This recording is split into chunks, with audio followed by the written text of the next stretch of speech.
Next thing I'm going to do is pull out these old bass drum resonant heads and replace them with some new ones. I've had these on these bass drums since I bought the kit, probably 17 or 18 years ago. So they're due for a change.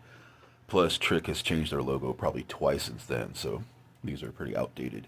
Now you see these ports right here. I actually made those when I got these.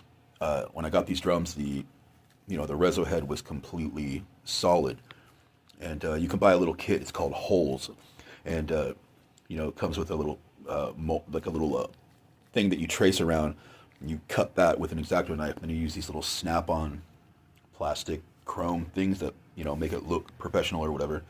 And that's kind of a throwback to the old days. Some of us are creatures of habit, kind of set in our ways. And when I was coming up, long before the days of triggers and stuff, we used to try to make our bass drums sound like they were recorded, sound like they were triggered and stuff.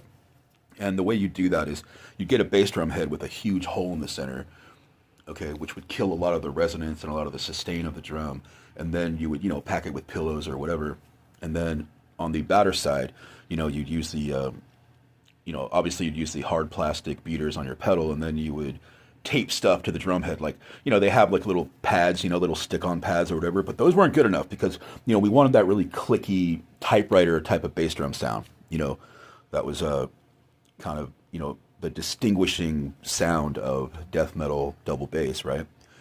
So, we'd tape like quarters, or even like I used a pie pan, I cut out a square, of a pie pan and used that. Just all kinds of, stupid tricks to like make it sound like it was triggered. And obviously with a big, hole in the front, you'd stick the microphone right in there, and you would EQ it a little bit and try to get it to sound like that, that classic death metal sound. But since using triggers, you don't need that anymore. And you can see where I was back then, even though I was using triggers, is kind of having a port in the bass drum heads kind of just, it was, a hard habit to shake. But now,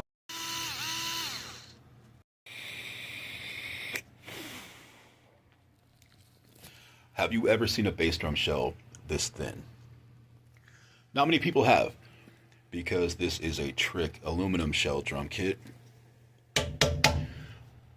These shells are made of 3 millimeter thick aluminum. Now, is that a good thing? Well, I personally think so. The thinner the shell, the lower the fundamental note, so therefore the widest tuning range possible. Now, that doesn't matter for the bass drums. Obviously, we're using triggers, and we don't really care about the acoustic sound. But for all the other drums, it's I think it's better. And that's open to certain people's interpretation. But as far as durability, as far as being impervious to things that would mess with wood shells like humidity, temperature changes, all that, these drums are absolutely resistant to all that stuff. And they look cool as fuck because this is a powder coated finish, like I said, I've had these for goddamn near 20 years and like barely a scratch, and you couldn't really see it anyway. Anyway, so yeah, so here's all the pillows and stuff I have inside. There's 3 hella fluffy pillows just for this one bass drum. So if anybody watching this wants to come cuddle, I got you.